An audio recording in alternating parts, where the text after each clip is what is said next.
ఈ బుక్ని ఎవ్వరు చదవలేదంటే మీరు నమ్మగలుగుతారా? ఎస్, అది నిజమే. ఈ బుక్ పేరే వయనిచ్ మనుస్క్రిప్ట్. అయితే 1912లో వైల్ఫ్రెడ్ వోనిచ్ అనే ఒక బుక్ డీలర్కి ఈ పుస్తకం దొరికింది.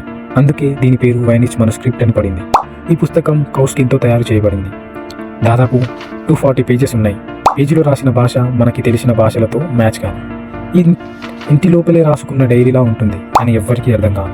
Scientist, cryptographers, even CIA, FBI experts కూడా ఈ పుస్తకాన్ని చదవడానికి ప్రయత్నించారు, కానీ ఫలితం జీరో.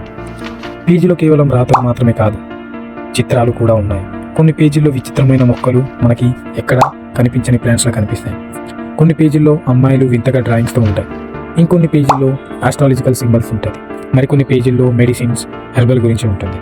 అంటే ఇది వైద్యం ప్లస్ ఆస్ట్రాలజీతో కూడిన ఒక బుక్. కానీ ట్విస్ట్ ఏంటంటే ఆ ప్లాంట్స్ అసలు మన ప్రపంచంలోనే ఎక్కడా లేవు. అంటే ఇది జస్ట్ ఇమాజినేషన్తో రాసిన బుక్క. అది ఇంతవరకు ఏ సైంటిస్ట్కి తెలియదు. ఈ పుస్తకంలో వాడిన భాషకి పేరు కూడా లేదు. దీన్ని వయనిచెనీస్ అని పిలుస్తారు.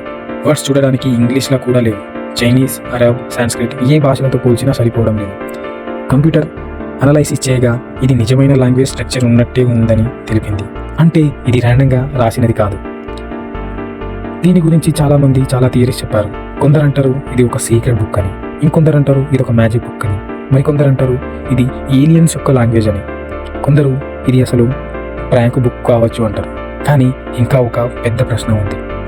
ఈ భాష తెలిసిన వాళ్ళు ఎక్కడో ఒక చోట ఉండొచ్చు, కానీ ఇప్పుడు ఎక్కడికి పోయారు అది ఇంతవరకు ఎవరికి తెలియదు.